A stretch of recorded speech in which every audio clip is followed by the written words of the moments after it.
What's going on, folks? Larry of Packmaster Dog Training here. I put out a video earlier explaining when to start adding distractions with the e-collar training, okay? And it seemed to help quite a few people, but there are a couple of more questions that I'm going to try to keep this very simple and do it quickly and clear something up, okay? So there's a couple of errors that people make, okay? Two different sides of the coin here when it comes to the e-collar training. Some people move on too quick to start implementing corrections or punishment with the e-collar. Way too fast before the dog truly understands the language. It is not literate yet, and there's a lot of confusion. Then on the other side of the coin, I see this one more frequent.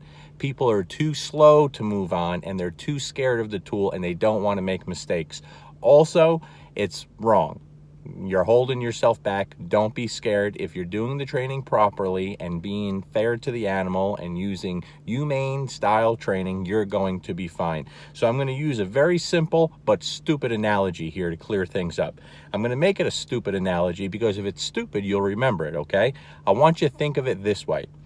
The e-collar for the dog is a completely foreign language. We've talked about this. The dog does not understand that strange stimulation, even at the lowest levels. Still doesn't understand it. It's not natural in their world. That's why we combine the e-collar training in the beginning with leash pressure and a verbal command, because we put all three together. That's how the dog starts to understand the language of the e-collar, right? So picture this when you have confusion and you're not sure if you should yet move on, all right? Picture you're traveling. You go to a foreign country, let's say Italy, okay? I like Italy. Let's use Italy. You do not speak a lick of Italian, nothing. You don't understand anything. You're staying at this bed and breakfast. There's a nice old couple there that own it. You're loving everything. You're loving being in Italy, drinking wine, eating good food. They have a garden out back that you're allowed to pick things, right? So you think you're allowed to pick fruits and vegetables, and you go out in this garden.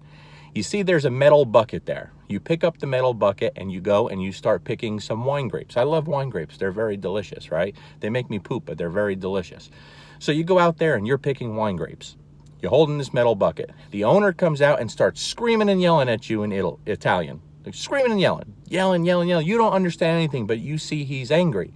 So now you assume he's angry because you're picking his wine grapes. He likes wine grapes too. They don't make him poop, so he loves them. They're delicious, right?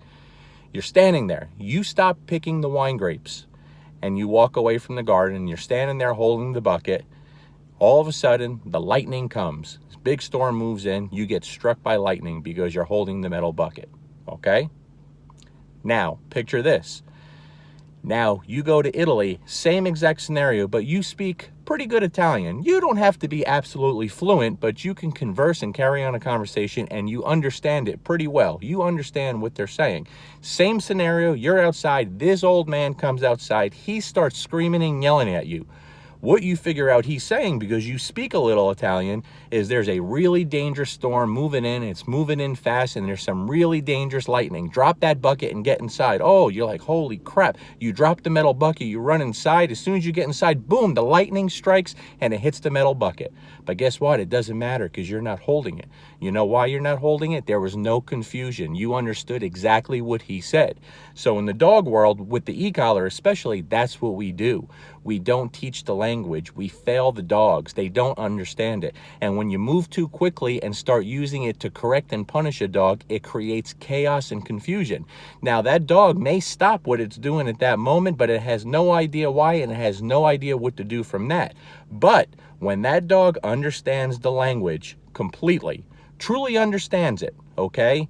Then you could scream at that dog if you have to, or you could whisper. It doesn't matter. It will be extremely effective. And there is no other tool in the world of dog training that could help more of the average dog owners or very skilled professional trainers than the e-collar.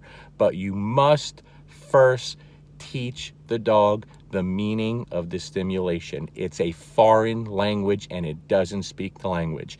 Teach the language till it has a good understanding, and it will make your life so much better and make everything easier in the world of dog training, okay? Whether it's to reinforce known commands or to stop unwanted behaviors.